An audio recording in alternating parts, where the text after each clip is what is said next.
És una molt bona pregunta.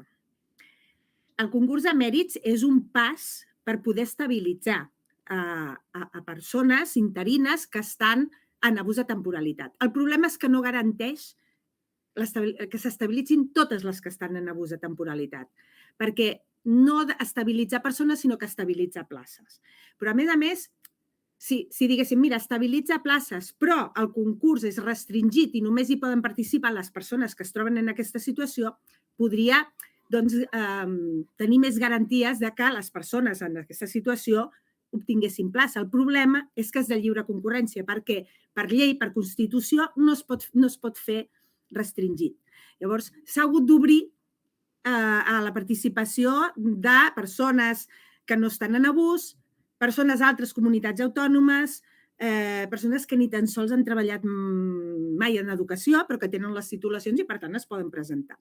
I aquí està el problema. I després la segona dificultat o la segona inconveniència és que a Madrid ens van colar un gol com una casa de pagès, i és a l'hora de computar el temps treballat. Primer, que en educació el temps treballat no compta més que la resta de mèrits, sinó que compta menys, cosa que això no passa a la resta d'administracions. A funció, els treballadors i treballadores de la funció pública i sanitat els hi compta més el temps de serveis prestats que no pas els altres mèrits, la formació acadèmica, la formació permanent. Nosaltres no, nosaltres ens compta menys. No ens compta ni el 50% i la resta, o sigui, més del 50% dels mèrits es va a parar a altres mèrits. D'acord? I segon, és que han comptat el temps per especialitat i no per cos, amb la qual cosa perjudica molt a totes aquelles persones que amb una titulació han pogut impartir moltes especialitats, perquè les han nomenat per totes elles. I llavors això els perjudica greument, igual gent que porta 20 anys treballant, però com que ha impartit diferents especialitats, li suposa que li queden molt poca puntuació a cadascuna d'elles. I això realment és un despropòsit. I això suposarà que gent amb molts anys treballats igual no obtingui plaça. I aquí és on anirem a apretar, primer, que hi hagi un traspàs de places del concurs d'oposició light al concurs de mèrits, per donar-los a aquestes persones que hagin quedat fora, i el segon és aquest pacte d'estabilitat que estem batallant per tots aquells que, passat tot el procés d'estabilització, no hagin pogut obtenir plaça i tinguin més de 3 anys treballats. Que no es perjudiquin, els deixin fora, amb indemnització i sense el seu temps i drets adquirits i el seu temps treballat al llarg dels anys. Estem en aquest escenari, però a veure què passarà quan acabi tot.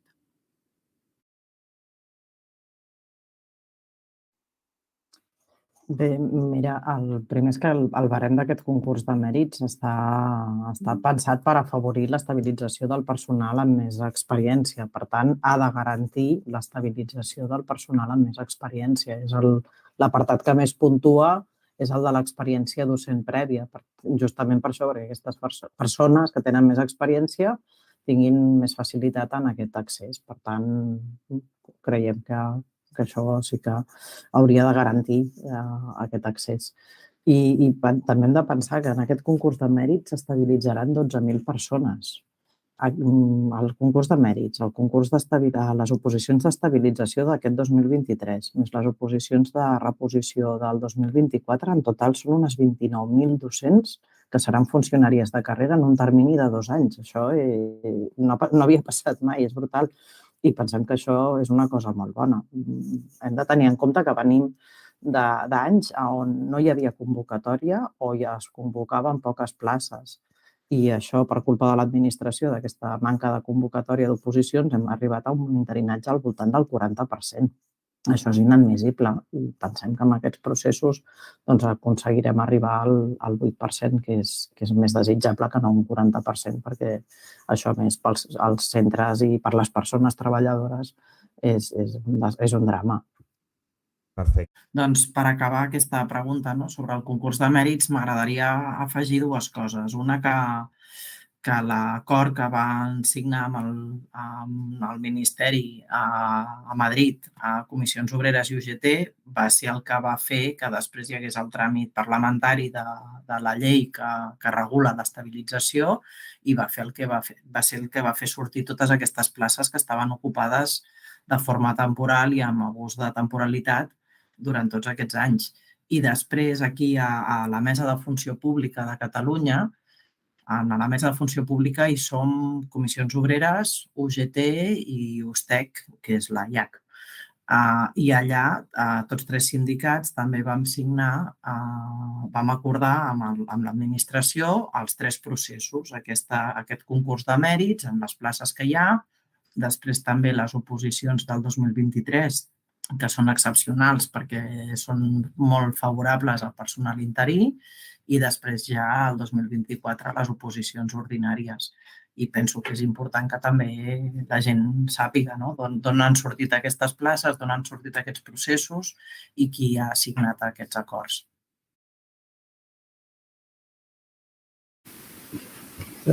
Sí, nosaltres sempre hem defensat el concurs de mèrits perquè crec que és l'única manera, vista la situació actual, de poder funcionalitzar a tot el personal que és interí per una manca històrica de places de les oposicions d'una manera regularitzada. Entenem que és millor la figura de funcionari que no crear figures noves com la fixesa, però estem d'acord que hi ha una preocupació i que s'ha de poder garantir a tot el personal amb molta experiència que no té cap plaça fixa per aquesta deixadesa històrica de l'administració, se'ls ha de poder garantir la plaça. I llavors nosaltres amb això també estarem.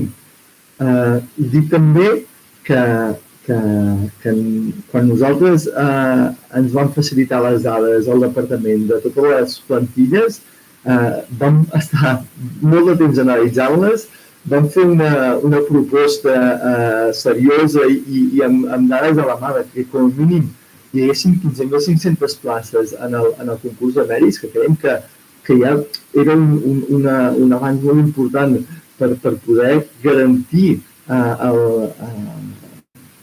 que entressin les persones amb més experiències, i dic com a mínim perquè, com que no tenim totes les dades a nivell personal, no podíem afegir-hi més places, però entenem que s'haguessin pogut més i tot. El problema és que, clar, que els tres sindicats que estan a la mesa general, que són USTEC, Comissions i UGT, van firmar una proposta molt inferior. I com que el departament no té cap intenció d'augmentar les places, els hi va anar molt bé com a excusa.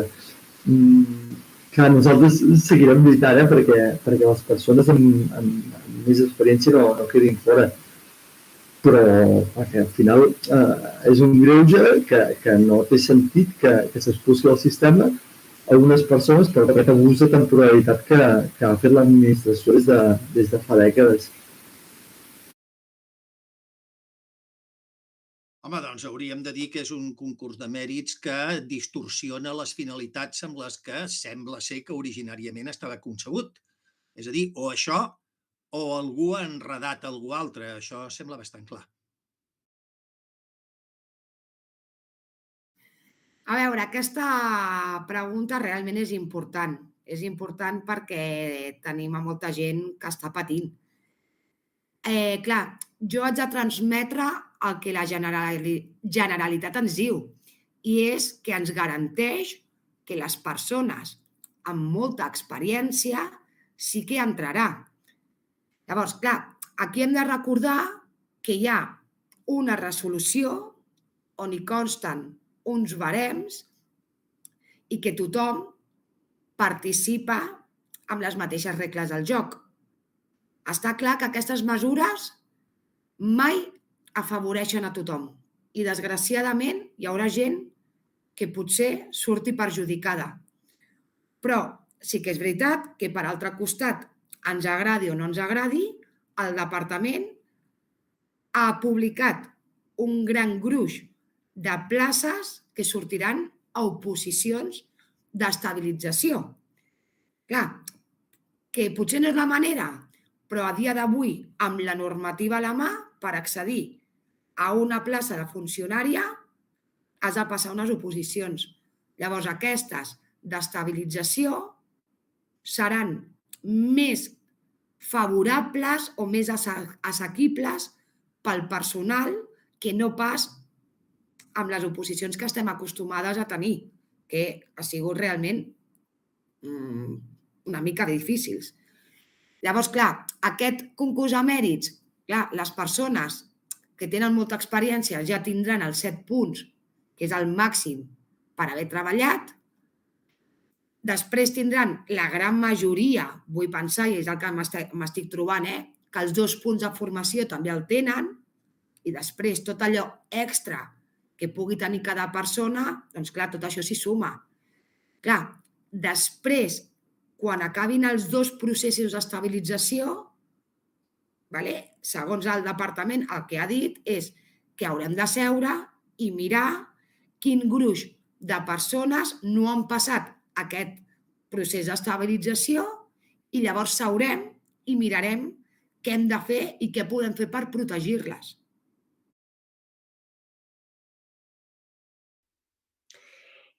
Sí, és que ha sigut una mica un concurs de mèrits, una mica trampa, no? Que s'hauria d'haver organitzat d'una altra manera i que realment hagués servit molt més l'experiència. De totes formes, a més, ha sigut molt poc transparent i jo crec que amb uns criteris poc sòlids. Que, a veure com es soluciona tot això, però que hi ha molta gent queixant-se amb tota la raó perquè al principi deia que comptaven unes coses, després no comptaven, no? Com l'acadèmia, que llavors si no havies presentat alguna cosa perquè no ho sabies que comptaven aquests mèrits, després les podies presentar, després deien no, si no l'has presentat al principi ara no ho pots presentar, llavors ha sigut una mica caòtic tot plegat i servirà per estabilitzar algunes persones, però no per solucionar l'estabilitat de totes les treballadores que hi ha ensenyament, que és el que volem, que ninguna persona es quedi al carrer i que llavors, és una mica estafa. És veritat que com serveix per estabilitzar moltes persones, doncs sempre et queda que serveix per moltes, però si no és per totes,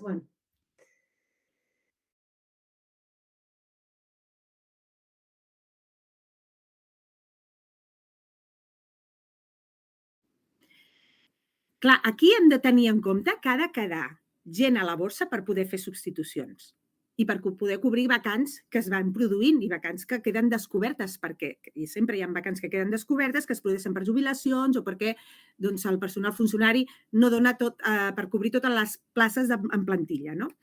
Per tant, un 8% entenem que és suficient per donar aquesta cobertura.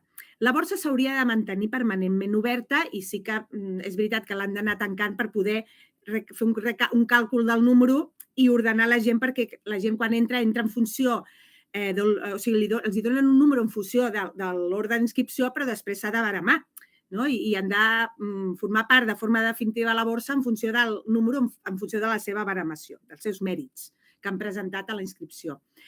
Però s'ha de mantenir aquesta obertura per anar incorporant gent. I s'ha de garantir sempre que hi hagi processos d'estabilització.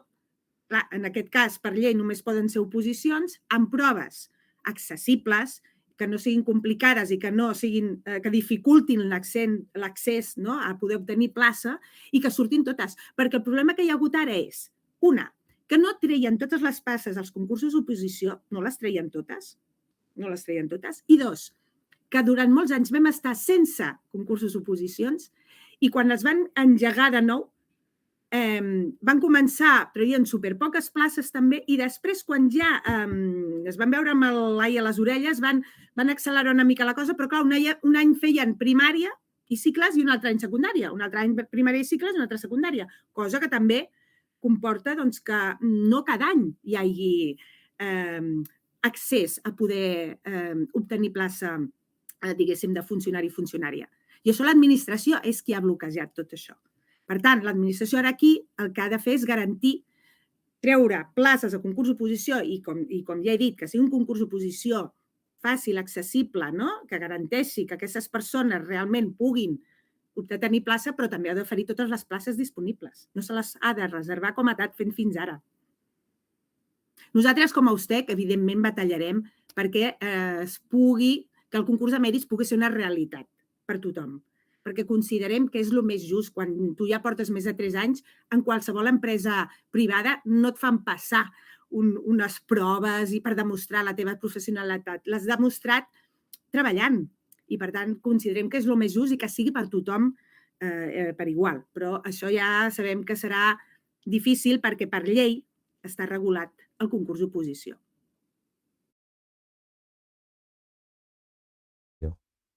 Nosaltres creiem que el 8% es garantirà perquè tenim la llei 20/2021 que diu que garanteix que a partir de l'1 de gener de 2025 l'interinatge no sigui superior al 8%.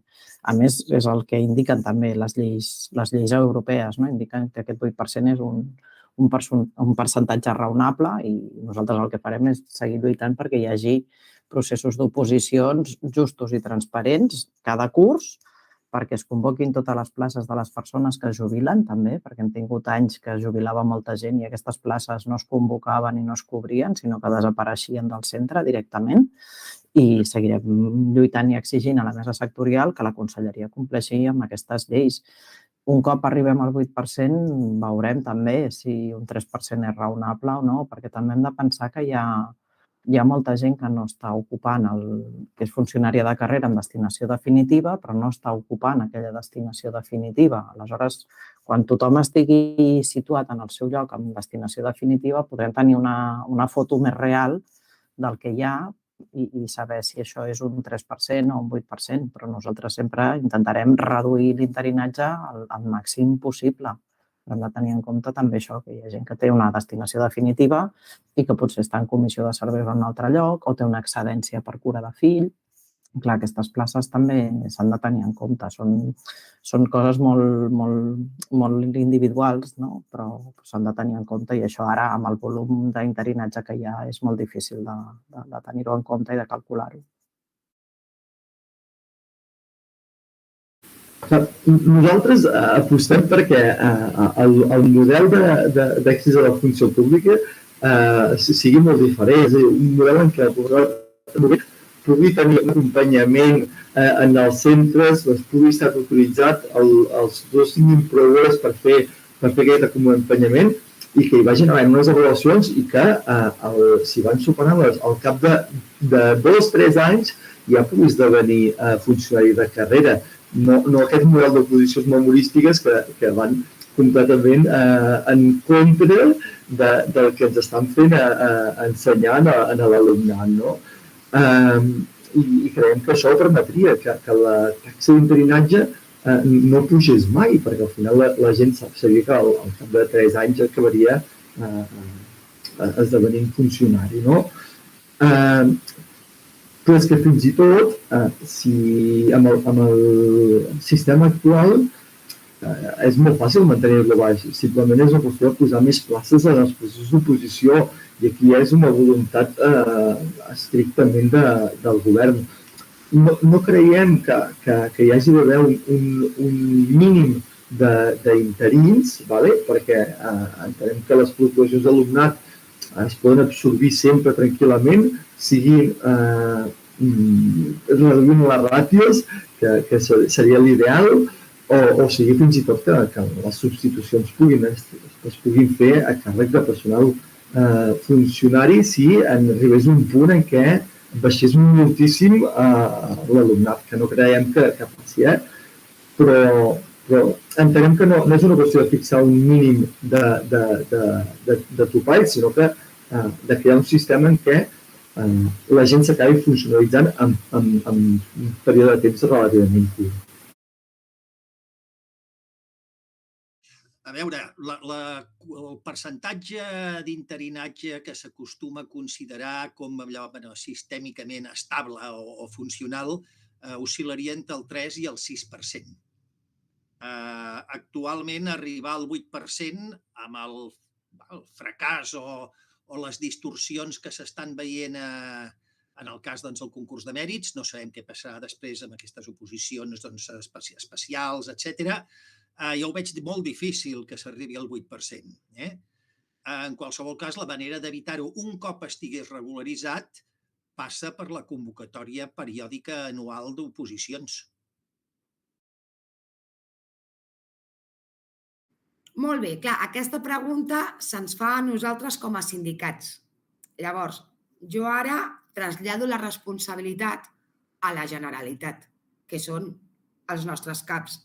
Llavors, només és el Departament d'Educació junt amb la Generalitat la que ha d'anar convocant periòdicament oposicions per anar cobrint aquestes places que queden desertes o bé per jubilacions o per persones que marxen a una altra comunitat, etc. Llavors, clar, volem recordar que aquest alt percentatge de personal interí és degut a que hi ha hagut moltíssimes jubilacions en aquests darrers anys i moltes d'aquestes places no han sortit a oposició, motius X del propi departament, que lògicament no la sabem, i que en aquests pròxims 10 anys, 5, també es generaran moltes jubilacions. Totes aquestes places, sí o sí, han de sortir a concurs. Llavors, el que sí que és veritat que és tasca dels sindicats i hem de ser molt responsables és apretar a que periòdicament vagin fent concursos oposicions per tal de garantir que totes aquestes places siguin cobertes per personal funcionari i no personal interí. Realment, jo crec que serà molt difícil arribar al 3% del personal interí. La LEC diu que el 8% és el més adequat, però malauradament crec que després de tots aquests processos d'estabilització no arribarem al 8%. Som de les poques comunitats autònomes que tenim un nivell de personal interí molt gran. I això és perquè recordo que fa uns quants anys enrere va haver-hi un període de 10 anys, que no es va fer cap mena d'oposició. Clar, és el que dèiem, aquelles places que van quedar desertes, al no fer-se oposicions, s'han anat acumulant en personal interí. I una altra cosa que no entendrem mai a la vida és com pot ser que quedin places desertes a les oposicions quan hi ha més persones que es presenten. Això sí que realment per mi és insostenible i intolerable. Llavors això haurem d'estar molt darrere, apretar dades públiques, que se'ns presentin damunt de taula les dades reals i exigir que treguin a concurs totes aquestes places. A veure, la veritat és que jo no he llegit cap... No? En aquest cas, crec que primer seria dient arribar al 8%, que a veure si ho aconseguim, i que realment sigui... A mi em fa por, perquè ara hi ha una normativa que diu que hem d'estar al 8% i que si no es compleix una normativa interna, llavors això s'ha de complir, si no es podrien anar a tribunals, no? Perquè és molt específica que només pot haver-hi el 8% d'interinatge de persones interines. Que abans era europea i també incloïa l'estat espanyol, però al final acabes al Tribunal Europeu i era difícil que s'apliqués, no? Que feia el Tribunal Europeu era una mica donar-li una colleja a l'estat espanyol i dir que això ho havia de fer i tu et quedaves encara sent interina. Llavors, ara hi ha aquesta normativa, a veure si es compleix, perquè fa una mica de por, perquè no estan posant, jo crec que no han sortit totes les places perquè això es pugui complir des del meu punt de vista. S'hauran de fer els càlculs. Des del punt de vista de la CGT. Però, si es compleix el 8% ja serà molt i s'hauria de veure si es podria arribar al 3%. Jo crec que sí que podria ser el més just, perquè al final una persona interina són aquelles que contracte d'interinatge és realment sí que necessites persones substitutes perquè una persona es demana una excedència, per diferents situacions que sí que està bé que estigui a aquest tipus de contracte. Però, en realitat, el dret laboral en general i el funcionariat o interines hauria de ser un contracte indefinit que en aquest cas sigui per de funcionariat, no? Per tenir tots els drets que comporta aquest concepte jurídic.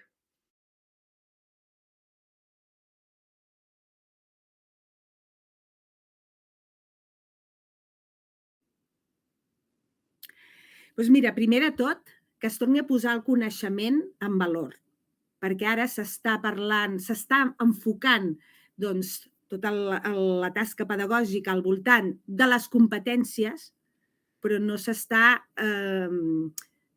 posant a la mateixa, diguéssim, escala de valor o amb major importància el que és el coneixement. Amb aquests nous currículums que giren al voltant d'unes competències, l'únic que es busca és que els infants o que els futurs ciutadans siguin com marquen, en funció d'uns objectius o unes expectatives que marquen les grans multinacionals. Per tant, tenen una dinàmica neoliberal, que diem, o un aire neoliberal, i les competències bàsiques qui les marca no és els pedagogs o acadèmics, no, les estan marcant aquestes multinacionals, estan dient com volem que siguin els nostres treballadors del futur. Doncs així, així, així. Ara l'educació ja no és una construcció personal, en la qual tu adquireixes un coneixement, evidentment, si tens un coneixement, pots assegurar ser competent després. Jo, al contrari, no ho entenc, no sé, crec que no ho entén ningú, i en canvi ara no s'està dient l'important és ser competent, no? I el coneixement, l'important és que els nens siguin feliços i que siguin competents. I dius, això no lliga, o sigui, no? I per què? Doncs perquè a les empreses ja els hi està bé això. Volen gent sumisa, gent, segons ells, competent, però competent en el que a ells els interessa, no? Perquè s'adaptin als seus interessos mercantils, i, a més, que no qüestionin res. Ara, la paraula de moda és resiliència. Eduquem en la resiliència, que, clar, molta gent diu, quin terme més bonic. No, resiliència és dir, saps què? Adapta't a la precarietat i no et queixis. Adapta't a la precarietat i ens anirem precaritzant les condicions laborals i vosaltres direu, bueno, podríem estar pitjor i sereu feliços, no? Heu d'intentar ser feliços malgrat totes aquestes injustícies i tota aquests gols que us anirem colant, vosaltres heu d'adaptar-vos a això i ser feliços amb això. I això és una mica la dinàmica neoliberal, capitalista que estem vivint i hem de combatre això. Hem de combatre això i, per tant, tornar a reivindicar que nosaltres hem de fer de docents. Evidentment, que nosaltres a l'aula hem d'acordar en un centre educatiu quin projecte educatiu volem tirar endavant entre tots, que sigui una construcció de tot el claustre, aplicant les metodologies que sigui, però amb un objectiu final que és aconseguir un aprenentatge, tornar a posar la transmissió de coneixements, la cultura a l'abast de l'alumnat, perquè això també genera una igualtat de condicions per tothom, per tot l'alumnat, això arriba a tot l'alumnat, assegurar que tot l'alumnat pugui tenir accés al coneixement i així aconseguirem alumnat amb cultura i amb competència i no té més.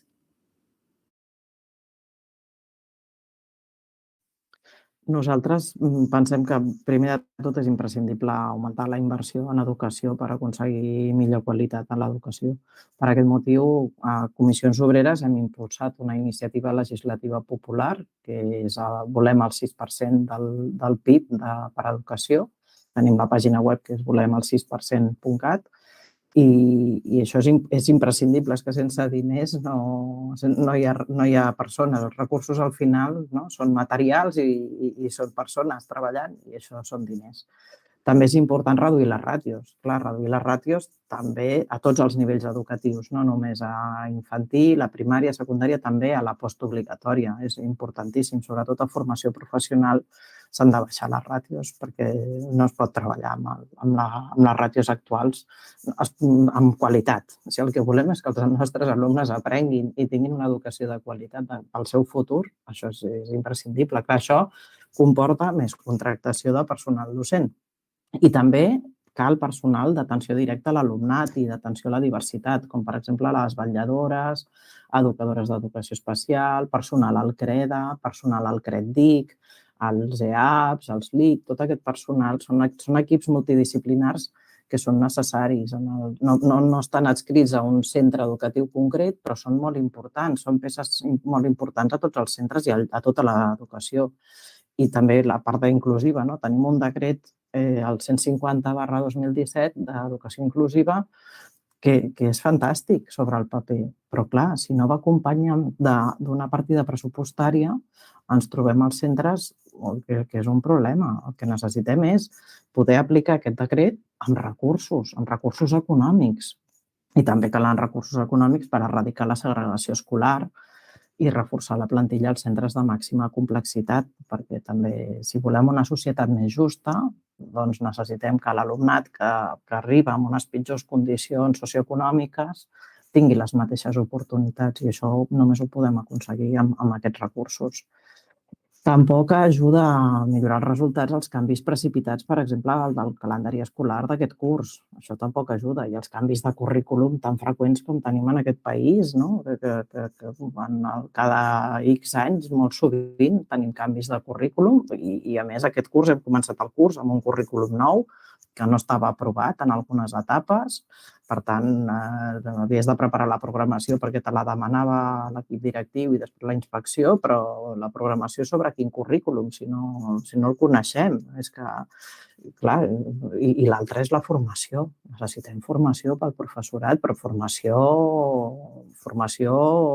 ben feta, formació sòlida, formació que ens acompanyi en aquests canvis i que ens ajudi a millorar la nostra tasca docent. Això és importantíssim i aquesta formació, el departament de la nostra nòmina treu uns diners, com a totes les empreses, per pagar aquesta formació. Van a formació i no els estan invertint, no ens estan fent aquesta formació. Al final, molts de nosaltres què fem? Doncs fem formació a diferents entitats, a les universitats, que ens ho paguem de la nostra butxaca. I això, si el departament vol que realment millori, és qui ha de fer aquestes formacions, que de fet és que ja la paguem amb la nostra nòmina. Sí. Màsters, cursos i tal, van a la butxaca. De la nostra butxaca, vull dir. No, i cursos. Mira, ara, per exemple, a l'Autònoma fan uns cursos, jo soc de llengües estrangeres, i fan uns cursos de la LOMLOE amb llengües estrangeres, el currículum LOMLOE a les llengües estrangeres. Ostres, i això per què no ho fa el departament? Per què m'he de pagar jo un curs que val 100 i pico euros? Si cada mes...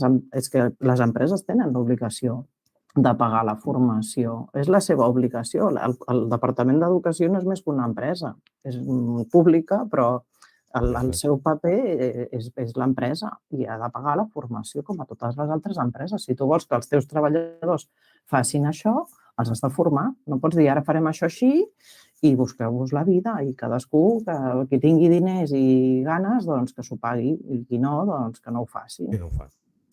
Que això no pot ser,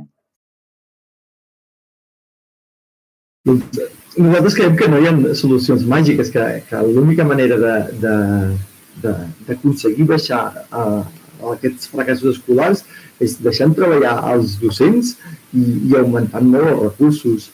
Perquè hem de tenir en compte que ara mateix, entre la burocràcia, els canvis constants en el sistema, l'augment de tasques que ens fan fer, és que sovint costa trobar temps per preparar les classes, per preparar les tasques a fer, i no hi ha manera, no? A banda que el desprestigi de la tasca de docent, que sovint ha anat alimentant el mateix departament, perquè cada cop costa més trobar substituts. Si l'alumnat es troba que no tenen professor o no tenen mestre, com carai hem d'aconseguir millorar els resultats acadèmics si estan setmanes i setmanes sense poder fer les classes. I a més això, que aquest estrès fa que cada cop hi hagi més baixes, com que la feina que ha desprestigiat costa més trobar substituts i és un pes que es mossega la cua. Llavors, potser és qüestió que el departament deixi d'intentar buscar el mètode pedagògic màgic que ho arreglarà tot de manera així, amb monicols o no sé com, d'acord, i que es posi a respectar la feina dels docents i augmentar recursos. És l'única manera que entenem que es pot millorar els resultats acadèmics. Bé, el que s'ha d'exigir, estem exigint, és que d'alguna manera als docents se'ls autoritzi a tornar a ensenyar. Avui en dia sembla que estiguem una miqueta amb allò del títol aquell del llibre de l'Andreu Navarra, el prohibit aprendre, el prohibit ensenyar, vaja. Bueno, aquí també és un altre problema, que el departament acostuma a tirar la responsabilitat dels resultats acadèmics al personal docent. I crec que això és molt injust, molt injust. Clar, molt injust i a part que és fals, perquè no es té en compte totes les casuístiques que van sorgint a les aules i durant els cursos, com matrícules vives, ràtios extremadament altes. Clar, tot això no ajuda a donar la major atenció que necessiten els infants i els joves. Llavors, tenim un personal docent, que jo ho he dit moltes vegades a la mesa sectorial, que estem superben formats i formades. O sigui, fem formacions a totes hores.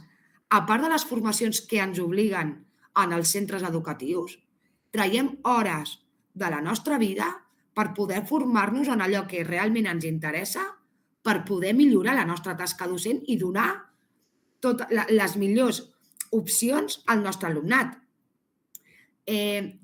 Després, tenim gent que amb més d'una carrera, amb màsters, amb postgraus. Clar, el problema és que tampoc el departament ens facilita ni, primer, temps per poder formar-nos dintre dels nostres horaris laborals, com a qualsevol empresa. Tampoc ens facilita la part econòmica, segons quines formacions que t'interessin i a tu te les has de pagar de la teva butxaca. Llavors, clar, tot això sí que ajuda a la nostra qualitat. Però, clar, sempre recau en el personal. El departament també té la seva mena de responsabilitat. Llavors, si en comptes d'afavorir i donar-nos recursos, que és el que necessitem tant materials com personals, el departament s'encarrega d'exigir-nos més burocràcia i més temes que no repercuteixen directament a l'alumnat, poc podrem avançar. I sobretot per mi, el tema clau és una baixada de ràtio real, però que sigui de veritat. Doncs aquesta pregunta és una mica trampa, perquè al final el que es necessita és inversió en la pública. Perquè, clar, és que el que es necessitaria és canviar la societat, no només l'educació, perquè sí que hi ha estudis que les persones que viuen en una família amb pocs recursos econòmics, que moltes vegades, no sempre, però la majoria de vegades va lligat a una classe social i acadèmica molt més baixa, amb un capital social i amb un capital de cultura molt més baix, llavors s'hauria de transformar tota la societat perquè tinguin les mateixes oportunitats, per arribar a aquesta fal·làcia dels resultats acadèmics que hi ha actualment, que és molt fàcil, un exemple. Una persona, d'exemples clars que jo he viscut, que ha de presentar el treball final de recerca de batxillerat i és de determinada classe que, jo què sé, la seva mare és advocada, el seu pare metge i es llegeix aquest treball, el llegeixen 3 o 4 persones, el tiet que és profe de més i, clar, la correcció per totes les fases, ja com l'han parlat a casa, tot el que s'ha llegit, no serà el mateix que una persona que el fa ell o ella sola, o ella, i no té a ningú que li doni aquest suport. O sigui, que ja d'entrada els resultats acadèmics, amb tot això, que jo soc d'FP, però que amb tot això que es valora els resultats acadèmics en general dels centres, és com, bueno, primer has de transformar la societat. Però, bueno, si entrem en educació, doncs necessita molta més inversió, sobretot en la pública, que treguin ja els concerts, que no estan complint el que havien de fer les concertades, que es tanquin les concertades. Jo, per mi, també, fora les privades, que tothom tingui que s'inverteixi només en educació pública amb igualtats d'oportunitats per tothom, inclús invertir més en aquelles persones que ho necessiten més, doncs, en tot el tema d'inclusió, en baixar les ràtios, de veritat, no fer codocència, que tu tinguis pocs alumnes en una aula i més si necessita molt més suport. Què més? Espera. Per donar molta més qualitat, no? Sí, doncs que no hi hagi segregació escolar, doncs una mica això. Sí que fer amb totes aquestes metodologies que hi ha noves en educació serien molt interessants, però si hi ha recursos, igual que decret d'inclusió, s'ha d'aplicar. O sigui, a mi em sembla un bon decret, però és que necessitem recursos, perquè és que si no, no es pot. I et tornes boja. I estem en un moment que la salut laboral del professorat està perillant, perquè és que en comptes és anar exigint, però no posa recursos. Llavors, qui ha d'assumir, no, això?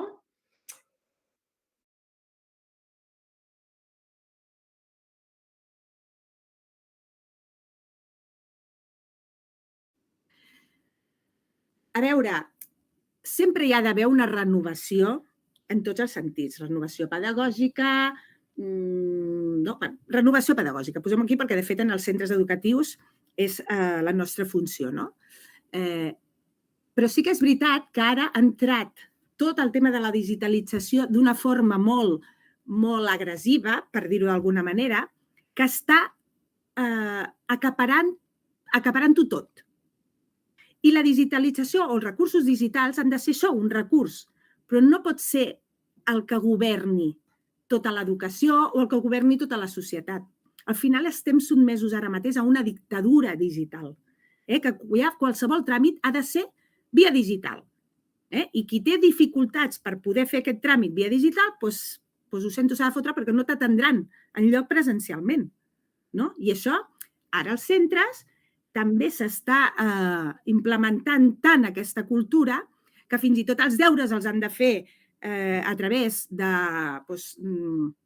d'espais, de G Suites, jo què sé, jo és que ara no et sabria ni dir perquè és que no...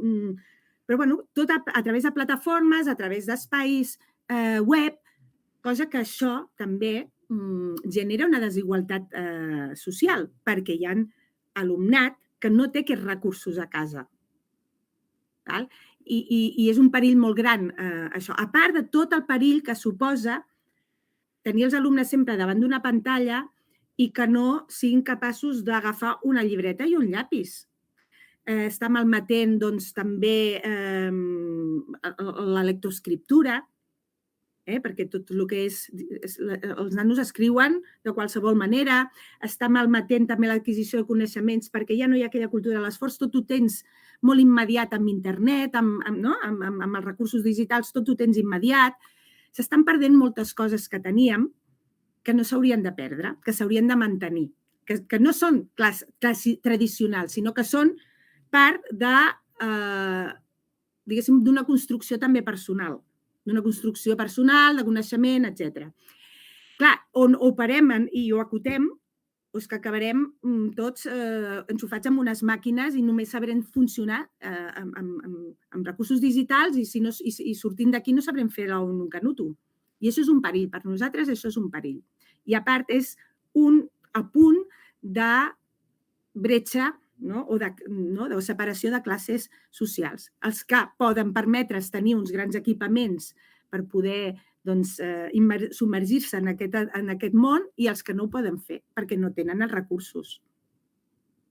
Una mica seria aquest crec que el resum una mica en aquest sentit. Evidentment, renovació hi ha de ser i ens hem d'adaptar als nous temps, la societat canvia, etc. Però hi ha coses, hi ha valors que crec que no s'haurien de perdre, perquè penso que també com a humans els necessitem. Mira, de fa 20 anys, que és just el temps que porto jo a educació, El que recordo, molt bon record, era que als claustres es podia participar realment. Hi havia un funcionament de centre democràtic. El claustre participava en el projecte educatiu del centre i en les decisions importants del centre. Eren democràtics, no hi havia por, no hi havia imposicions i ara el que ha canviat molt, es nota molt, és el decret de plantilles, aquest sistema de provisió de llocs de treball que fa anys que permet seleccionar les persones a dit o no renovar-les sense cap justificació. Aleshores, això el que ha acabat fent és que la gent als claustres calla per por a que no renovin, a que tinguin després un conflicte i pensem que les propostes organitzatives o pedagògiques depenen de tot el claustre. Tot el claustre som el centre educatiu i tots hem de tenir veu i s'ha de tenir en compte. I el debat és ric, el debat enriqueix. I ara el que hi ha són claustres silenciats i empobrits. Fa 20 anys no hi era, però com que vinc de família de mestres, vull dir, ho conec una miqueta, jo entenc que el poder del claustre i el respecte de la tasca docent és una cosa que fa 20 anys hi era i que no s'hauria d'haver canviat. En el seu moment, gairebé tot el Parlament, no és només una qüestió d'aquest govern, es va apostar per copiar un model de la privada, un model més empresarial, amb més poder a les direccions, i això sumat a una tasca d'interinatge cada cop més alta, entenem que ha fet que sovint molts docents s'hagin vist desvinculats dels centres, o hagin anat perdent aquesta vinculació amb els centres i amb els projectes educatius. A banda d'això, que aquest augment del poder de les direccions ha afectat molt el personal interí i també ha suposat una discriminació de gènere en molts casos, en el cas de dones embarassades, de gestió de permisos, a nivell del nombre de dones que estan accedint a les direccions. I això és una cosa que creiem que s'hauria d'haver mantingut, perquè a més aquest canvi de model també entenem que ha afectat a moltes direccions i ha afectat negativament, perquè al final això el que fa és que genera aquest augment de poder, genera que es donguin abusos de poder, siguin intencionats o fins i tot sense estar intencionats, i això que genera moltes més tensions, uns climes en el centre a vegades més enrarits, i creiem que això no ajuda ni a les direccions ni als propis docents. Creiem que és una cosa que s'hauria de recuperar de manera urgent, aquest poder que tenien els claustres, per poder encarar millor el futur. Genial. És a dir, tot canvi, el que ha d'innovar o modificar, és allò que no estava funcionant i mirar que les innovacions no distorsionin el que sí estava funcionant.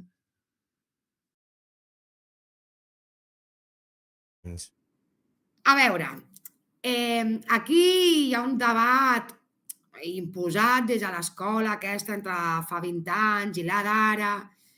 A veure, jo ara actualment tinc 41 anys. Jo vaig entrar a P4, vaig estudiar a l'EGB, vaig fer el BUP, fatal me'n vaig anar a la Reforma.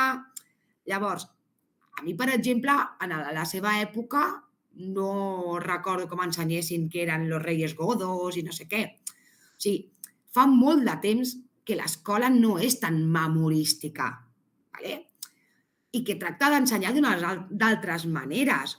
I la realitat és que la gran majoria de centres educatius tenen com molt en compte els interessos de l'alumnat i que tot allò que s'hagi d'ensenyar se'ls sigui com més proper perquè després ho puguin aplicar a la seva vida. Sí que és veritat que cada vegada el departament va cap a una metodologia una mica imposada, que són les noves metodologies. Jo hi crec en les noves metodologies, però tornem una mica a allò d'abans, amb recursos. Amb recursos per part del departament. El departament, com és la meva empresa, m'ha de formar per allò què m'està demanant? M'ha de formar, però dins del meu horari laboral. No em pot exigir que jo tregui hores del cap de setmana, per exemple, per fer formació d'allò que tu m'estàs exigint. Clar, el professorat ha de poder treballar segons les seves capacitats i la pluralitat de cadascú de nosaltres i amb aquells recursos que té cada centre educatiu. Llavors, que els canvis s'avaluïn amb avaluacions d'impacte sobre els aprenentatges efectius per implantar tot el que funciona o no funciona, clar, això s'ha de mirar i s'ha de valorar molt bé. Que el professorat faci classes d'allò que en sap, perquè és el que ha estudiat, i fugi potser dels àmbits educatius, perquè, clar, jo, si haig de transmetre uns coneixements i uns continguts, ho haig de fer amb la seguretat de que jo sé fer-ho. Si a mi se m'està exigint que imparteixi una altra assignatura que no és la meva, clar, fins a quin punt jo donaré aquesta qualitat que necessita l'alumnat. Llavors, clar, jo penso que per això estan les especialitats i que cadascú ha de fer allò que ha estudiat, que per això té una titulació i ho certifica. Clar, a mi no em pots dir, com a mestre de primària, vés a fer anglès. Clar, aquest alumnat no adquirirà els coneixements que tindrà l'especialista d'anglès. Per molt que jo em posi a estudiar, em posi a preparar-me les classes, però clar, la qualitat que jo li podré oferir no serà ni una tercera part del que pot donar-li la persona especialista. Per tant, clar, se'ns exigeix, però un altre cop sense recursos. Per tant, si volem certes coses, posem fil a l'agulla i atenem el professorat d'allò que nosaltres els estem exigint, com és el departament. A més, penso, perdona, que l'educació pública ha de garantir tota la igualtat d'oportunitats a tot tipus d'alumnat. Llavors, a partir d'aquí, el departament s'ho ha de replantejar molt bé, què és el que vol i què ens dona i com ens cuida, que és la base, cuidar a les persones. Vale, de l'escola de fa 20 anys, que jo me n'aniria enrere, però no s'hauria d'haver aplicat mai el decret de plantilles. Jo vaig entrar allà fa 7 anys, que no fa tant, i hi havia encara més democràcia als centres, però que ara s'ha anat aplicant cada vegada, s'ha anat realment aplicant el decret de plantilles i això ha fet que hi hagi molts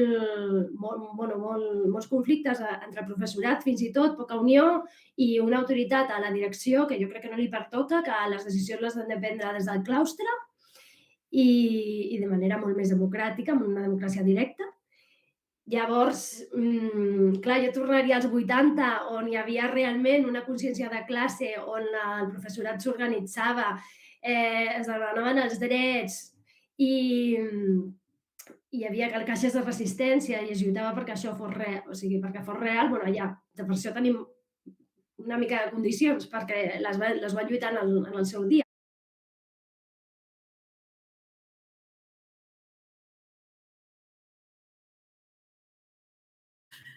Vale, són dues coses diferents. Una cosa és el pacte d'estabilitat. El pacte d'estabilitat justament és el que volem negociar i que s'implementi per assegurar una feina contínua a les persones interines que estan a la borsa.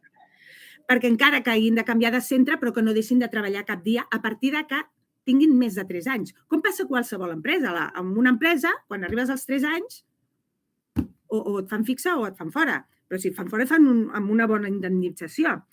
I això està establert per llei. Vull dir, l'empresa privada sí que ha complert la transposició europea que diu que a partir de 3, que no es pot mantenir una persona en temporalitat més de 3 anys. I això ho aplicava tant per la privada com per la pública. La privada ho ha diguéssim, regulat i ho porta a terme, l'administració pública no. Per això tenim el que tenim. Llavors nosaltres el que estem demanant és que tota aquella persona que arribi als 3 anys treballats i que, mentre no surtin uns processos d'estabilització al qual ell s'hi hagi d'acollir, doncs que li facin aquest pacte perquè tingui una continuïtat laboral, que no perdi ni un sol dia treballat, perquè, clar, és que són molts diners i al final, al cap de l'any, són persones precaritzades perquè ara treballen 2 mesos, igual estan 2 mesos sense treballar. I això entenem que no és just ni un treballador o treballadora ha d'estar sotmès a aquestes condicions. Ara ho estem batallant encara més perquè hi ha tots els processos d'estabilització que estan suposant el que hem dit abans, que pot ser que gent amb més de 3 anys treballats no tregui plaça i, per tant, hem d'assegurar que aquestes persones no les facin fora, no perdin els seus drets adquirits, entre els quals està l'antiguitat, i, com a mínim, fins que no es convoquin uns nous procediments d'estabilització, puguin mantenir una continuïtat a la seva feina. Es mantinguin a la borsa i puguin anar treballant contínuament. Com a mínim, establir això. Això s'està ara movent. Està movent des de Funció Pública i el Departament d'Educació tirava pilotes fora i deia no, mentre Funció Pública, si Funció Pública no diu res, nosaltres no ens hi podem acollir, perquè això ha de ser Funció Pública. Ara Funció Pública s'està movent i jo, justament, en la darrera mesa els hi vaig dir, bueno, ara Funció Pública s'està movent, què farem? Què fareu des del Departament d'Educació? Ah, no, nosaltres ja dirà Funció Pública i dic, no, és que nosaltres hem d'anar també amb la nostra proposta. I a veure com encaixa també, perquè si ells regulen un pacte d'estabilitat que va bé per les altres administracions i resulta que Educació no va bé, perquè tenim una altra casuística, nosaltres hem de portar la nostra proposta també i treballar-la a Funció Pública. I llavors, després de molta pressió, van dir, bueno, doncs crearem uns grups de treball en el qual portarem la proposta d'Educació i a veure com l'encaixem perquè arribi a una decisió que sigui un pacte d'estabilitat que s'adapti a totes les administracions. Educació, sanitat i funció i els treballadors d'administració i serveis. Perquè, clar, no és el mateix. Llavors, estem a l'espera d'això, de fer que es constitueixi aquest grup de treball i treballar aquest tema. I el tema del decret de plantilles és més complex. Això és una cosa que és la niteta dels ulls dels governs actuals i antecessors i és molt difícil combatre'ls perquè tenen una llei que regula aquest decret de plantilles. I l'únic que s'ha aconseguit tombar de moment via judicial és que s'utilitzi les entrevistes com a mitjà de selecció en un concurs de trasllats. Però tota la resta tenen una llei allà que diu ho podem fer? I nosaltres els dèiem, ja, però de la LEC no tot ho esteu desplegant. No vol dir que esteu obligats a desplegar-ho. Bueno, però com que ho diu la llei i ho podem fer, ho fem. I aquesta és la seva resposta. Vull dir, és un cavall de batalla que el tindrem molt temps. I com no entra un govern que realment vegi que l'efecte que està provocant, o sigui, els danys que està provocant en la democràcia dels centres, en la transparència alhora i objectivitat a l'hora d'ocupar places, de proveir places, fins que no hi hagi algun partit que entri al govern i que vegi que això està malmetent la qualitat de l'educació i la democràcia en els centres educatius,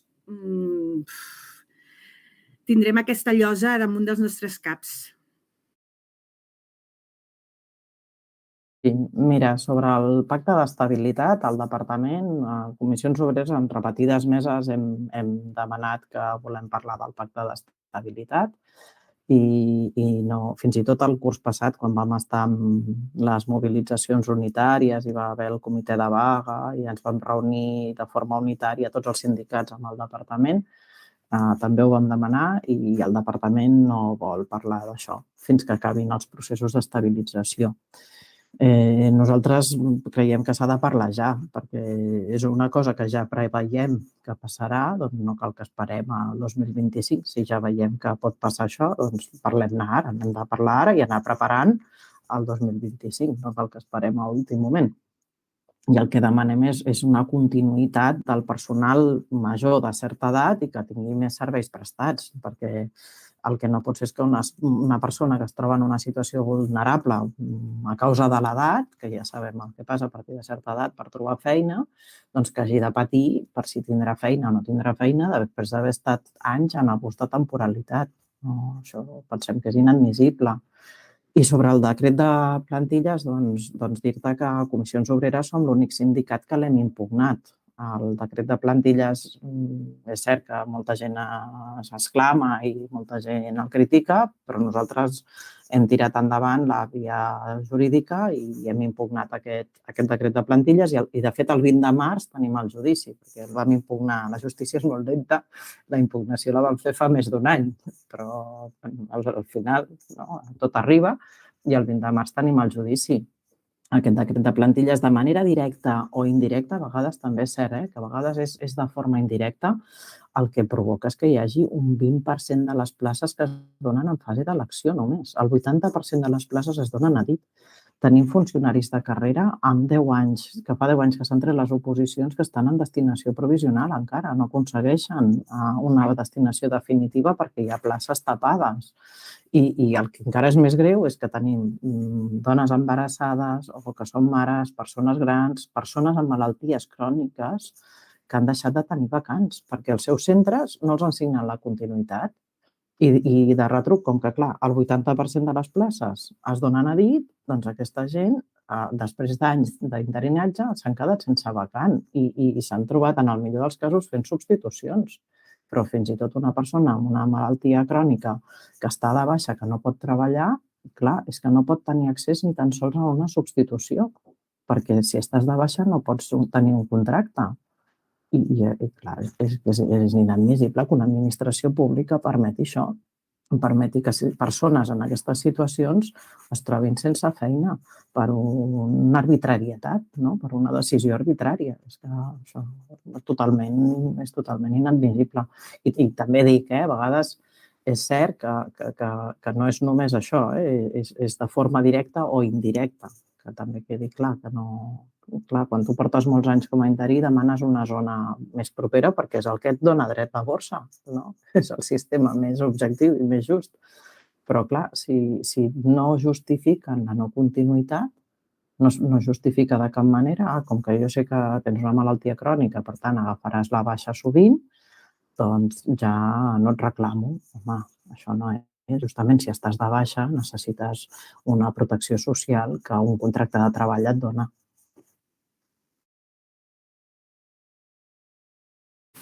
Sobre el pacte d'estabilitat, nosaltres hem estat apretant moltíssim el departament perquè hi hagués aquest pacte. Ens hem posat del dret al revés, hem forçat i el departament s'ha oposat de manera rotunda a fer cap canvi, a cap pacte, fins al 2024, quan hagin acabat els processos d'oposicions i d'estabilitzacions que hi ha actualment. Aquesta és la realitat que hi ha ara mateix. Si no hi ha unes mobilitzacions molt fortes i continuades, és difícil fer canviar el departament. I creiem que ara mateix aquestes mobilitzacions o tots els intents que hem fet no han tingut aquesta força necessària per poder fer canviar d'opinió en un tema que s'han mostrat molt bloquejats.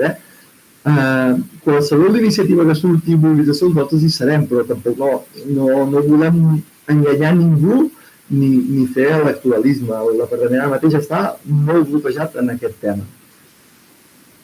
I sobre el decret de plantilles, quan hi van haver les negociacions, el departament sí que es va obrir a maquillar-lo, és a dir, a poder adaptar a totes les resolucions que hi ha hagut judicials i perquè fos una cosa més contínua, però sense fer grans canvis, vull dir, com molt,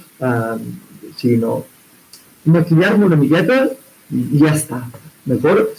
Tot i així, creiem que segurament cal obrir aquest meló i cal plantar batalla i discursiva, anar parlant amb grups parlamentaris i mostrar la necessitat d'aquests canvis urgents que comentàvem a la pregunta anterior. També hi ha la sensació que hi ha algun sindicat que se sent molt còmode que avança amb demanar la derogació i ja està, no? I creiem, vaja, que segurament cal arremangar-nos una miqueta, cal sortir de la zona de confort i posar-nos a fer batalla en aquest tema. És veritat que potser ara la prioritat és aconseguir d'una vegada per totes revertir aquestes retallades, però que un cop sigui, ja sí que és urgent poder centrar molts esforços en aquest canvi de model de direccions i de decret de plantilles. Aquest és el nostre compromís en els propers anys, perquè, com deia, és una de les peces que són més importants en l'organització del centre i en els climes que hi ha en el centre. Del pacte d'estabilitat, en principi, l'únic que hi ha ara mateix que se sàpiga és que el departament ha dit que en tot cas d'això se'n parlarà un cop s'hagi acabat tot el procés, que passa en principi, entenem que per aquest concurs de mèrits i les oposicions. Tot i així, les oposicions específiques em refereixo. Tot i així, és molt probable que el departament això procuri allargar-ho a les següents oposicions, és a dir, a una segona convocatòria d'oposicions. En principi, nosaltres ho estem exigint, un pacte d'estabilitat per a aquells que ja a partir d'una certa antiguitat no hagin aconseguit entrar. El departament no és que s'hi negui, sinó que simplement no en vol parlar ara mateix. I del decret de plantilles? Perdó, el decret de plantilles. Bé, el decret de plantilles simplement la pura derogació. És a dir, és un decret que instal·la el docent i el sistema educatiu en l'arbitrarietat pel que fa a l'adjudicació de llocs de treball públics, i els llocs de treball públics s'han de dotar i s'han de proveir amb criteris de transparència i no pas d'opacitat o d'arbitrarietat com fins ara. És a dir, la pura i simple derogació.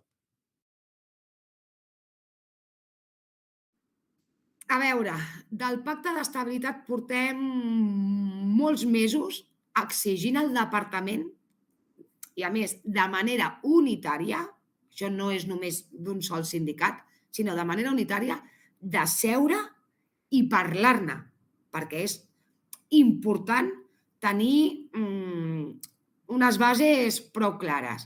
Però clar, de moment el departament no es vol mullar i no ens vol escoltar. Llavors, els sindicats, tots els que representem la mesa sectorial, hem sigut capaços d'arribar a un enteniment i fer unes propostes unitàries del departament, que la proposta, si no recordo malament, la té des de l'octubre o novembre. Però és el que et dic, que la idea del departament és que fins que no acabin els processos d'estabilització i sàpiguen realment la quantitat de persones que no han superat aquests processos, llavors seurem i en parlarem. També és veritat, això no ve només al Departament d'Educació, perquè qui s'ha d'encarregar de que tothom continuï on ha d'estar també ha de venir de funció pública, perquè aquest pacte d'estabilitat sí que és veritat que cada subsector tindrà les seves casuístiques, però ha de ser la mare, que és funció pública, la que digui, vale, partim d'aquí i ara cada subsector toqueu els vostres aspectes més importants i més rellevants. Això és pel que fa del pacte d'estabilitat, però nosaltres com a sindicats anem picant pedra i cada vegada que tenim oportunitat ho retraiem i li diem al departament que hem de seure i hem de parlar-ne. Ara ve el gran tema, el decret de plantilles. El decret de plantilles bàsicament es tradueix a que és una política del Departament d'Educació i així ho ha verbalitzat totes les vegades que hem demanat a mesa que aquest decret sigui derogat, o sigui que realment el treguin. La resposta és que és política del departament. Però no només és aquest, sinó que a part també hauríem de parlar, que va molt relacionat, amb el decret d'autonomia de centres. Clar, la retirada tant del decret de plantilles com d'autonomia de centres no té cap cost econòmic i es podrien retirar si realment el departament tingués voluntat. Però clar, no vol. Els resulta molt més fàcil governar dins dels centres educatius. Llavors, clar, la paraula governar no existeix actualment en els centres educatius. Fa molts anys que s'ha perdut la democràcia en els centres. No es pot treballar en igualtat de condicions. Avui dia els claustres són unidireccionals.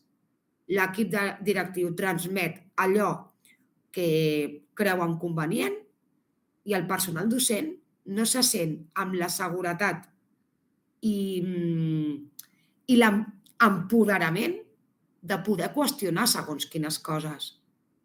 I jo no fa gaire estava a les aules i jo he viscut claustres on jo he aixecat la mà i li he dit a la directora o al director: perdona, a mi això no em sembla bé, per això, sense por a que a mi després em perjudiqués el poder donar la meva opinió. Simplement dono la meva opinió. Que et sembla bé? Bé. Que no et sembla bé? Cap problema. Som adults, podem debatre, però clar, s'ha de debatre. Perquè un centre educatiu funcioni, l'equip directiu i el personal docent hem de ser companys i companyes, perquè és el que som. Un director o una directora no és una figura que està allà volàtil, no, és un company i una companya. Llavors, el centre s'ha de construir amb tothom. Sí que és veritat que el director o la directora té el seu projecte educatiu, d'acord, per això és el director o la directora, però tu el teu projecte educatiu no el pots dur a tirar endavant si tu no tens un claustre al darrere que s'involucri i que hi cregui i que se senti a gust. És que jo sempre ho he dit, si tu tractes i cuides a les persones, la resta ve sol, perquè treballes a gust. Si a tu, per exemple, et cuiden i un dia estàs malalta i marxes a casa i no passa res, un dia que l'equip directiu et demani un favor de quedar-te o fer no sé què, ho faràs sense cap mena de problema. Però si a tu t'estan collant, què m'has de venir després a exigir, per exemple, que vagi un dissabte a les portes obertes? Doncs potser no puc, perquè tinc la meva vida i potser aquell dissabte haig d'anar a les portes obertes per visitar el centre del meu fill o de la meva filla. Llavors això és un tracte que avui dia crec que ho perdem de vista, i és que som persones i que som companys i companyes, que ara estic aquí, però el curs vinent potser torno a ser el teu paral·lel o la teva paral·lela. Llavors, no ens podem buscar enemistats dins del centre. No poden haver-hi mals rotllos entre nosaltres, perquè això indirectament pot influir a l'alumnat. I som un model que hem de seguir. O sigui, que han de seguir els nens i les nenes o els joves. Per tant, si jo estic intentant transmetre uns valors de que hem de ser obertes, hem de acceptar les diversitats, doncs, sisplau, que l'equip docent amb l'equip directiu dins, que siguem el model. Llavors, crec que poquet a poquet, també és veritat, haig de tirar una llança a favor de les direccions, i és que aquí el departament ho ha fet molt bé. Els hi ha donat tota la mena de responsabilitat als equips directius, jo em rento les mans i tu gestiona i ho fas tot. I això tampoc és just, perquè van desbordats i desbordades com qualsevol altra persona que treballa en els centres. Però la responsabilitat que té un equip directiu, a mi realment no m'agradaria tenir-la. A plantilles, una altra cosa que no afavoreix res és que el meu lloc de treball com a personal interina depengui de si en aquell moment o en aquell any a l'equip directiu li interessa que la Lorena, en aquest cas, continuï o no continuï. Clar, nosaltres com a sindicat ens han arribat situacions realment d'abusos de poder, com per exemple a dones embarassades dir-los directament que és que no et reclamo perquè, clar, de cara al curs vinent tindràs una criatura i et demanaràs una reducció de jornada. I aquest abús és molt fort. I aquest abús els hi hem dit al Departament d'Educació. I la resposta del Departament d'Educació és com que no s'ho creuen i ens demanen i ens exigeixen a la part social que diguem noms de centres. Però, clar, si jo abans de donar el nom de qualsevol centre ja li haig de preguntar a la persona implicada si em dona permís. Lògicament, aquestes persones tenen por i no volen. Per què? Perquè és la paraula de la persona interina contra la paraula de la direcció. I després hem d'anar a inspecció, etc. Llavors, clar, això és molt, molt, molt greu, I després un altre tema. Ara amb el tema del mes de juliol, persones que són interines que es veuen mig obligades a fer tasques que no ens correspon com a docents per por a que després l'equip directiu no em proposi per continuar el curs vinent. I això està passant a l'escola pública. I s'estan donant places a dits, com a les entrevistes que es fan, que tu truques i directament l'equip directiu et diu no, sí, però ja va estar aquí treballant el curs passat X persona i li donarem amb ell. Per mi això és frau. És frau perquè estem parlant d'escoles públiques i llocs públics de treball i no poden anar a dit. S'ha de respectar l'ordre de la borsa. A veure, el pacte d'estabilitat no està gens clar. No sé molt bé com el faran. A mi em fa molta por que no facin un MIR, que no facin una borsa de treball externalitzada. Bueno, que s'ha de tenir molta cura, perquè o estem allà o anem perdent drets com ens està passant. Llavors, i el decret de plantilles, a veure, una de les coses bones que té tota aquesta estabilització pot ser que després decaigui una mica el decret de plantilles. Si realment hi ha una mica més estabilitat i només si arribem al 8%, no sé, perquè molt professorat interí i interines tenen molta por.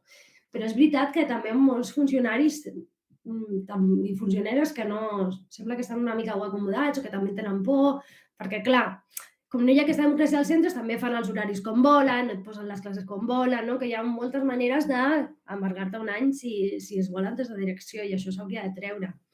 Doncs jo crec que hem de fer força per canviar-ho, per tornar a prendre el poder des del claustre, des de les persones que treballem al dia a dia. No sé, des de totes.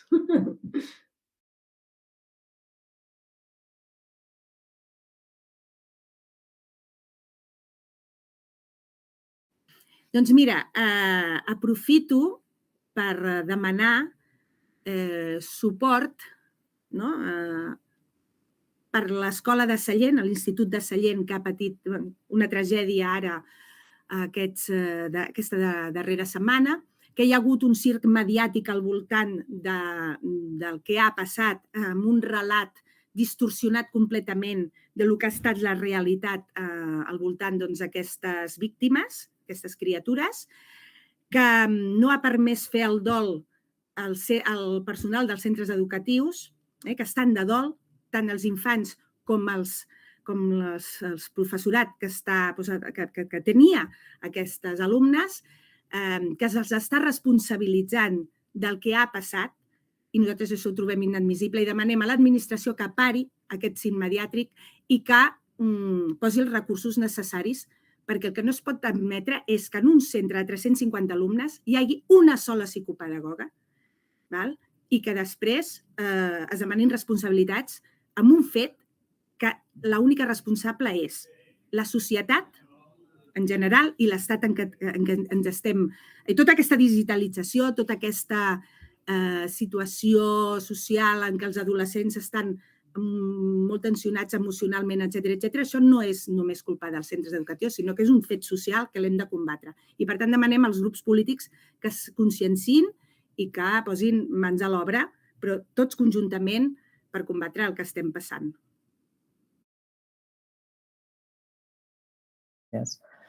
Nosaltres, Comissions Obreres, coses que no han sortit abans, aprofito per dir-les ara, defensem i exigim recursos per la immersió lingüística a l'escola com una peça clau per la integració de tot l'alumnat de Catalunya. També demanem la coeducació real a totes les aules. Pensem que això és importantíssim, són peces fonamentals, són pilars de la nostra educació i de la nostra societat.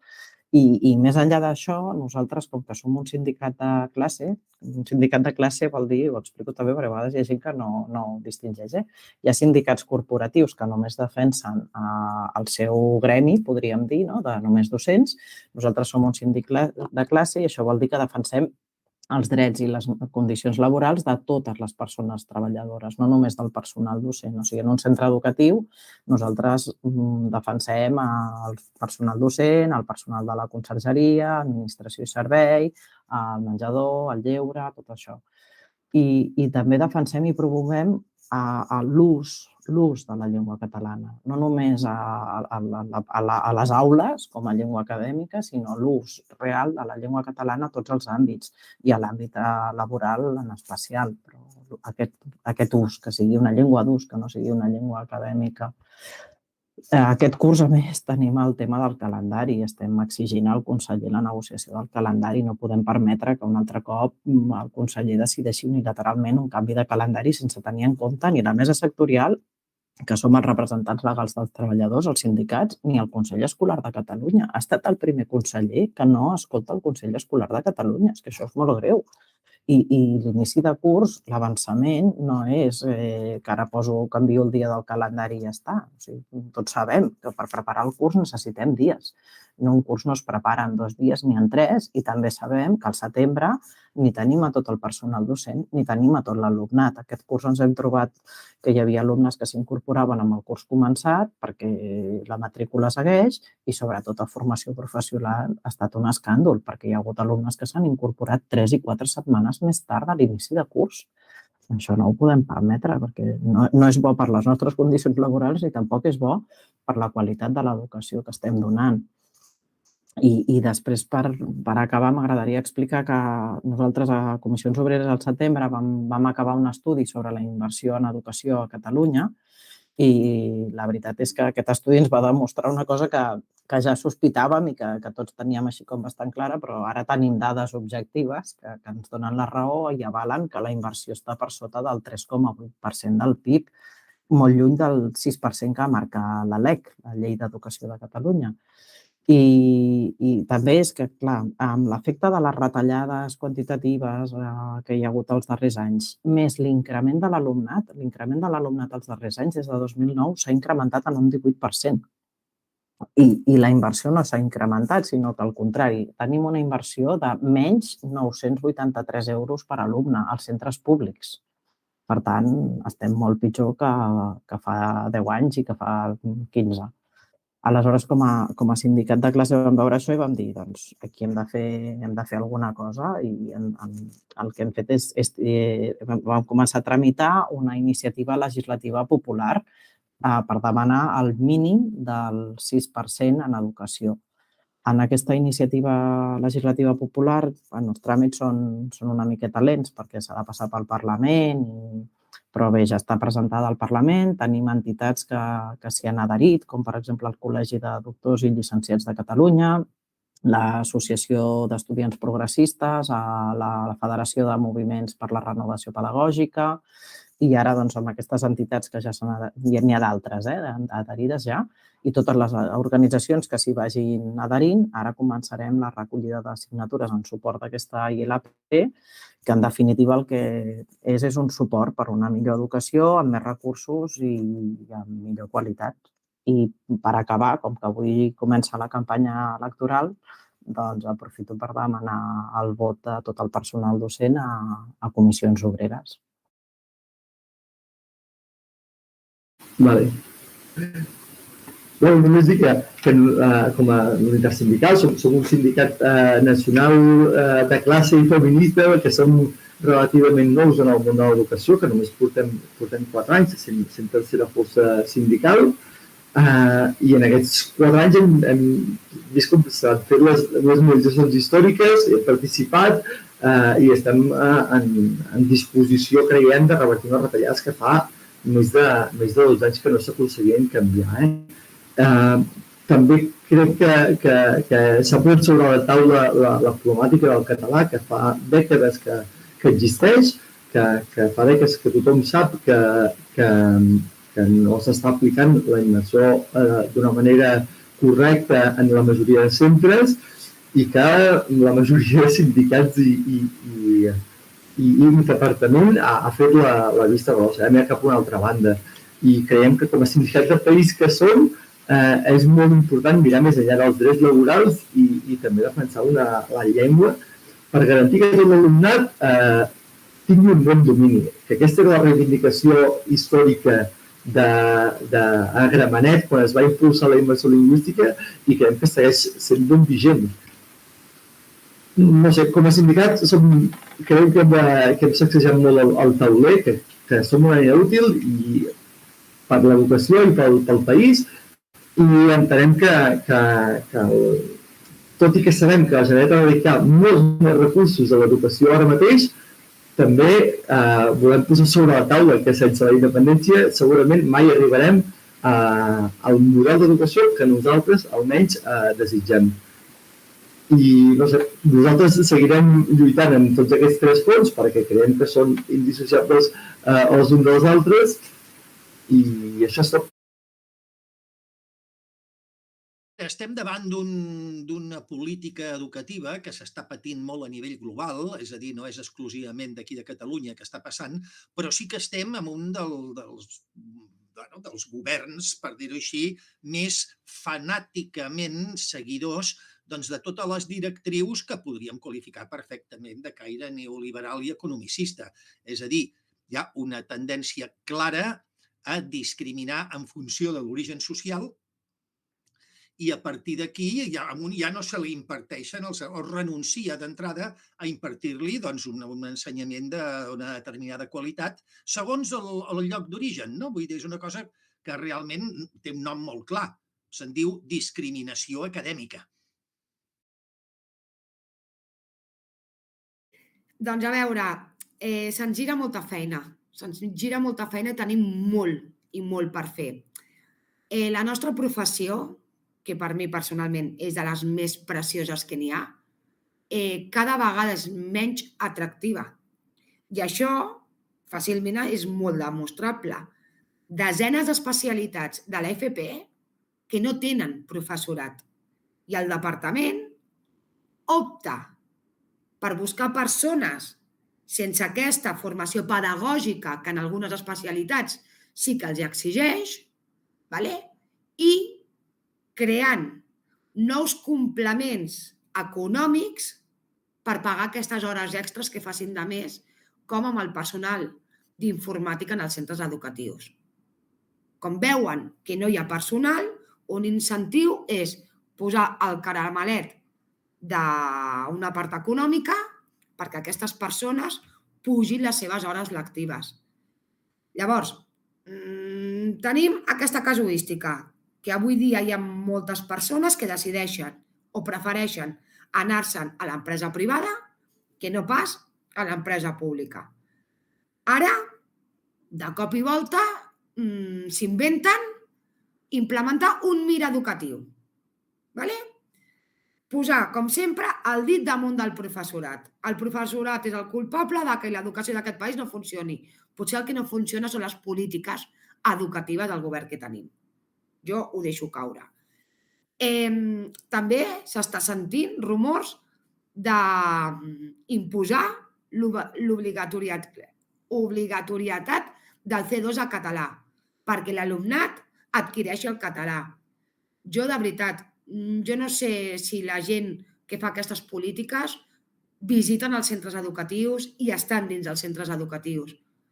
Crec que el nivell de català del professorat no té res a veure amb l'aprenentatge de l'idioma. Potser si aquest departament no hagués retallat en aules d'acollida, potser l'alumnat ho tindria molt més fàcil per aprendre la nostra llengua. A veure, tots i totes hem de pressionar per tal d'aconseguir que totes aquestes millores es vegin reflectides al personal docent. Llavors, això només passarà si el departament té voluntat de fer-les. I, com ja et dic, som un grup de sindicats que crec que hem sigut capaços i som capaços de lluitar unides per tal d'aconseguir-ho. I crec que així ho haurem de continuar fent. Pues, com ho fem a CGT, jo crec que s'hauria de lluitar, ja m'han recordat que volia dir abans, que s'hauria de lluitar no només pel professorat, sinó per tota la societat, que el professorat hauríem de ser un exemple per l'alumnat, de veure com realment tenim dignitat, volem les nostres condicions de treball, hauríem de ser tant un exemple per ells com per la resta de la societat, perquè al final sí que tenim certs privilegis o certes condicions que això ens ho pot permetre. Llavors, hauríem de ser, com amb aquesta pregunta que em feies abans de fa 20 anys, jo crec que sí que hi havia molt més aquest exemple. I hauríem de portar d'això, de lluitar per tenir un sistema en general, un sistema social, però també educatiu, molt més inclusiu, molt més feminista, posar eines perquè sigui el menys racista i menys classista possible, que això moltes vegades se'ns oblida, i generar una societat molt més equitativa, molt més justa.